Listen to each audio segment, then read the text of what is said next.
Hello, my name is Jeremy Nathaniel Akers, and I'm going to run you through a riff or a string or a variation of critical uncertainties for the purpose of doing a situational assessment for something big, gnarly, and complex.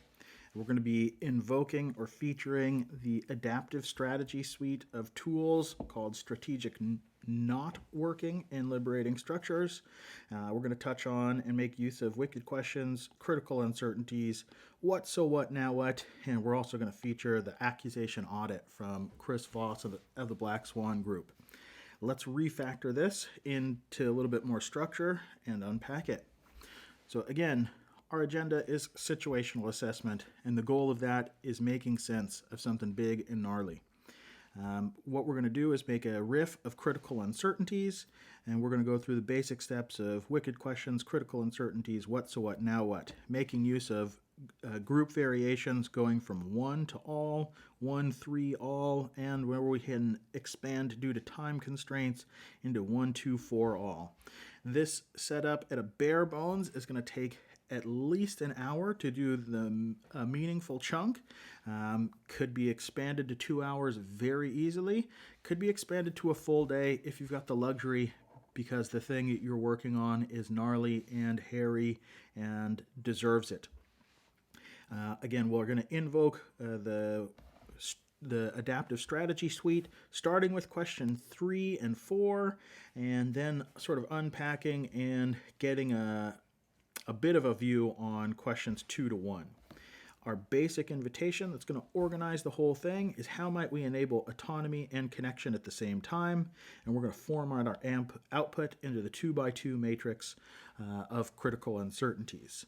So that being established, what are we talking about? Our setup, our imaginal scenario, if it were, is that as an Agile coach, you've been asked by the head of your IT department to do an inventory and organize cross-area department organizational ceremonies for the purpose of coordination of work. Your group of participants is the coterie of Agile coaches across your chunk of the organization. You've been asked to co-create this solution with the managers that are in charge of these departments, and the time allotment to do so is 1 hour per sprint. So 1 hour every 2 weeks, you have a meeting with these 12 managers and Agile coaches. And for me, the first questions that sort of pop into my brain are around why and how. So why? What exactly were we talking about? What is the problem that we're trying to solve? And how are we going to go about doing this and creating this thing? Especially who are our user groups that this solution is designed to serve, and what do they sort of want or need it to be, and how do we engage with them? So what you're going to see is a proposal based on these constraints about how we might sort of go about tackling this briefing, so to speak. First, I want to unpack the general set of tooling or the perspective that I approach things that, again, are big and hairy and gnarly, like this question and assignment. And that is the adaptive strategy suite of tools with liberating structures, known as strategy Knotworking. So knot as in like tying knots, untangling knots. If we laid it out in a linear process, it would look like thus. We would start with purpose, with answering the question of what is the fundamental justification of our work, and we have some awesome suggestions about structures we could use to unpack that question. We would then move to an evaluation of context, answering what is happening around us that demands creative change. We would then look at the challenge of what paradoxical challenges must we face in order to make progress. And then we would look at an evaluation, a situational assessment, a baseline of where are we starting honestly. We would then move into our ambition, given our purpose and where we are right now, what seems possible. And then we would talk about our action and evaluation phase, being how we're going to act our way towards the future especially evaluating what is possible as we go. I have no idea who created this visual, but fucking thank God they did, because this is incredibly straightforward and has a lot of rich information. You can think about this adaptive strategy setup as a way to work this eco cycle that we talk about in liberating structure space. Let me show you how we're going to work it and get it primed and fired up to get started on this assignment. We're just going to start again with question 3 and copy and paste this wicked question into our starting point to use that as our seed. And then we are really going to move as fast as we can into this creative destruction mode and take this heretic stance of baselining. Where are we starting when we want to do something about this? And as understanding where we are starting, we are then going to move into a sort of orthogonal assessment of our context and our purpose. We're going to get a bit of a cross-eyed perspective on these two things, and that will prime us and set us up real well to get into our ambition, figure out what's possible, and have a great discussion about how we can act our way towards the future we hope to create. And I would personally love to end with what I need from you. So again, we're invoking wicked questions, critical uncertainties, what, so what, now what, and I think what I need from you is an excellent way that we might handle next time to get into the how and the how we go about things. So, given this context, this assignment has sort of been laid in between this group, and I, as an individual, have not been specifically asked to host this session. I need to develop consent to run folks through this string of structures. Without their agreement to give this thing a try, I'm just being a dick and sort of really dominating the space. And since I'm afraid of being a dick and overly dominating, I'm afraid that they will have that judgment. What I want to do is use a technique developed again by Chris Voss of the Black Swan Group. You can find it in the book, Never Split the Difference. I want to make use of this technique called an accusation audit. And the long and short of it is it's going to help us acknowledge that controversy that is around those things I don't want people to have judgments on, and we're going to do that in a very specific structure. The prototype of that structure is it seems like. So, and you can see the variations of that. It probably seems like, you may feel, this might seem, you're probably going to think, it's gonna look like, just to get it right out there. And then the judgments I'm particularly concerned people are going to have that might prevent me from winning their consent to run through this strings. So I might be concerned that they think I'm making things complicated. So it probably seems like I'm making things too complicated. You may feel that I'm being pushy, controlling, and dominant, and this may seem like I'm overstepping my role. And you're probably going to think that the way that I've set this up is being overly critical and negative and heads us in the wrong direction.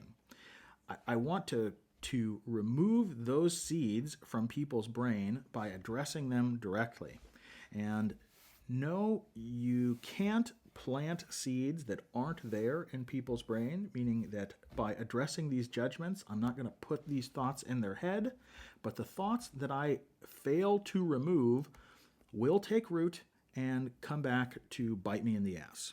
So that's why I want to be as exhaustive as possible in bringing up these possible concerns or judgments before we get started, so that I can offer my proposal about how to organize our space and time and conversations together in order to get their consent. So with the accusations audit out of the way and everybody says, yeah, Jeremy, let's try this thing out that you thought of. Again, we start with the wicked question of how might we enable autonomy and connection at the same time. autonomy is good. We want people, these smart and talented and competent people that we have hired to do their jobs the way they think is best. We want to make use of the ideas, information, and insight in their brain in the way that that it comes up. We also want some amount of connection, attunement, alignment is another term, right? So it could be the case that I don't necessarily want everybody doing everything that comes into their brain the way that they feel fit. I might want them to have some form of coordination structure and to align those things in people's brain and to augment it with the ideas, information, and insight in other people's brain, combining these information and insights into something greater than the sum of their parts. So, long story short, autonomy good, connection good. How do we get both at the same time? So this is the question we're going to try and answer together. And the way that we're going to do that is through the use of a set of structures that I think of kind of as the measuring stick. So the first thing we do is take this concept that is autonomy. And if I had time, I would unpack it even more, and I would use another liberating structure in development that I believe Fisher takes credit for, and answer this question of, what is autonomy? What is autonomy not? What is autonomy a part of? And what are the parts of autonomy? That way I have a really good sense that everybody in the group is talking more or less about the same thing when we use this word autonomy. I'm not sure if that's a jingle or a jangle fallacy, but we want to avoid using the same word but thinking about and describing different concepts. And this is a way to help us do that. In this hour time slot that we have for this week, unfortunately, probably don't have time to do that well, but probably will have time to do it over if we don't do it. So my proposal would be to skip this at my own peril and get right into the evaluation of, okay, let's take this concept of autonomy. What might we see, hear, and notice that lets us know that we are at autonomy 10? So just using your imagination, what would you see, hear, and notice that lets you know 10, you are in an environment where autonomy is at a level 10? Step 2 would look like, all right, what do you see, hear, and notice that lets you know that autonomy is at a level 1? So starting high, then moving low across this line graph with some description of what the extremes of our sort of container might be and look like. In this instance, with its 1 hour time box, I would propose to do this in a basic 1-all setup using some whiteboard tools, some post-it notes, and do it as silently as possible to avoid the discussion and conversation, but still get access to the perspectives in each other's brains. So 2 rounds of 5 minutes a pop, 10 minutes gets us through what is lots of autonomy and what does little autonomy sort of look like. Then, of course, we do the same to unpack connection. So again, connection, alignment, attunement, whatever we want to call it, what might we see, hear, and notice that lets us know that we're at a level 10 and a level 1? Again, 2 rounds of 5 minutes should suffice, doing a basic 1-all to get a bunch of different ideas and ways of looking at these scenarios on the table and give us some spread for what the outer bounds of these conditions might look like from an observable perspective. After we have unpacked the extremes, then the question lands to, all right, what's our actual? What is the actual on a scale of 1 to 10, 1 being low, 10 being high? What is our actual score in our current context? Where are we at for autonomy? And what is the data, especially invoking this see, hear, and notice, that lets us know we are at that actual? So we want to, as much as possible, have the evaluation and have the judgment criteria that each of us use towards that evaluation. For this, since this is where the sense making of the here and now really comes in, I would propose taking at least 10 minutes for this, probably in a 1-3-all. just to make sure that we have some opportunity to compare notes and really make sure that we feel seen and heard about our evaluation and parse some of the differences that we may have it. Generally, though, we just want to collect data and use a very yes and type of thinking where we just put all of the different perspectives on one big pile and collect the actual data and the criteria. The next step, you guessed it, doing the same for connection. So what is our actual score on connection, and what is the data that supports that evaluative judgment? Once we have collected all of that data, we then plot it to the 2x2 matrix that is critical uncertainties. So, of course, we can do that with both our high and lows on this, sort of establishing the boundaries that we have in our first two rounds. But most important is, where do we think we are right here and now? And so just by plotting the judgments of each individual, we're able to sort of get a heat map of, all right, we more or less think that we're here.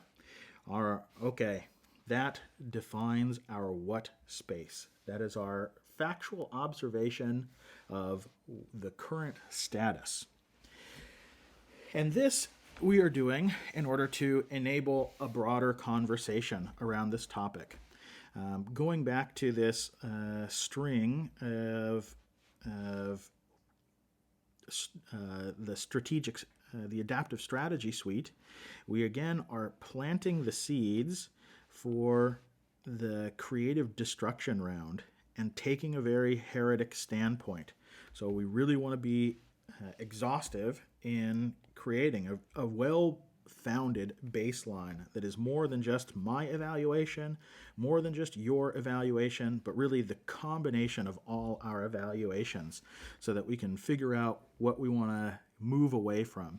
Because there are, of course, vested interests and a cultural perspective that creates the norms and the current status. So now that we have evaluated the what, the next question that we want to move to is, so what? Why does this matter? What are the implications of this current status? And what meaning, assumptions, conclusions, beliefs can we draw from our observations? This is where the sort of rubber hits the road. This is a very meaningful conversation, and we're importing a couple different frameworks. Obviously, we're making use of what, so what, now what, really focusing our attention on the so what in this instance. And we're also, you can sort of see us working through the SPIN framework from Neil Rockham, situation, problem, implications, and needs as associated with this situation. So what's the situation we've done? What is the problem and implications with our current evaluation of what's going on right now? For this, I would take 20 minutes. So if you've been keeping time, that would bring us to the end of our hour right now to really anchor in on, all right, what the hell's going on right now? And if we don't do anything about it, what is it costing us? What are the implications that we can expect based on the way things are that plants the ground for why we've got to do things different? Really, again, seeding creative destruction and getting consent for that among the hearts and minds of the people in this room. Again, so if I've got an hour time box, I think this is a great place to sort of end off and say, all right, now we know sort of why we're going about doing this thing, and then we move into the next time. So you can sort of see again that we're moving through that question 3 into question 4 and help using that as the basis for questions 2 and 1. What's the challenge that we're up against? What's the context? And why are we doing it? What's our purpose? Our purpose is, to avoid these implications. If I have more time or in a follow-up session, this is how I'd continue to proceed with that. So if we've just done what and so what, the next question is, all right, now what? With heavy emphasis on now. And the basic invitation that I would use, again, 1-3 all, 1-2-4 all, to have this conversation is, given our current reality, what tools, strategies, and advice can we offer teams and people to cope with the way things are? So again, before we do any any intervention, before we go offering ways to change the context and what is right now, how do we help people navigate what is right now? So, what tools, advice, and strategies can we offer people that they can use to cope with the current reality? And you may recognize that this is very much the heart of critical uncertainties, and focused on our observation of reality, or at least where the central gravity or the regression line or the mean of our evaluations of reality is. After that, I would think about, all right, what's our next what? Coming back to question 5 of the adaptive strategy practice, given our reality, what seems possible as a next desirable state? Again, current reality, how might we influence, progress, and nudge things? What seems possible as a next desirable state? Again, taking our time here, relatively speaking, 1, 2, 4 all is a great way to unpack both of these questions, which would bring us to another half hour, so halfway through a following session, perhaps, to really sort of outline our next possible state that we'd like to get to within some increment of time is also a great addition to this invitation. So thinking between the next quarter, the next 3 sprints, the next 6 months, give yourself a time box and see if you can't get there. The next question, of course, then becomes, all right, how might we act our way towards this future that exemplifies both autonomy and connection and helps us to evaluate what is possible as we go? Right? So how are we going to go about doing this thing, which is quite ambitious, to create a coordination nexus? Right? This is a complicated piece of work in a complex environment, so to speak. Or we could make it complex and complex. So how do we go about doing it? And I think this is a great place to sort of to be continued and discuss why I believe what I need from you is an excellent structure to help us deal with some of the conflicts that may exist between people's perspectives about how we go about doing things. So this has been a riff and a variation on critical uncertainties, invoking both the adaptive strategy suite within Liberating Structures, touching on wicked questions, critical uncertainties, what, so what, now what, making use of an accusation audit, as well as some liberating structures in development in order to make progress towards this pretty gnarly, pretty hairy ambition. So thanks very much for your time, attention, and energy. I'd be very interested to hear what you think about this string. Let me know if you give it a try. Of course, especially looking at the critical uncertainties, you might take note that I've really sort of stripped it down and proceduralized it in a way that I hope makes it a bit more digestible and easy to get your mouth or your fingers into, because I know critical uncertainties can be quite a complicated structure, quite intimidating for a lot of people starting out. So let me know what you think, and if you want to offer a timestamp or a frame, that would be awesome. Again, I'm Jeremy. Thanks for your time, attention, and energy, and safe travels out there. Cushes.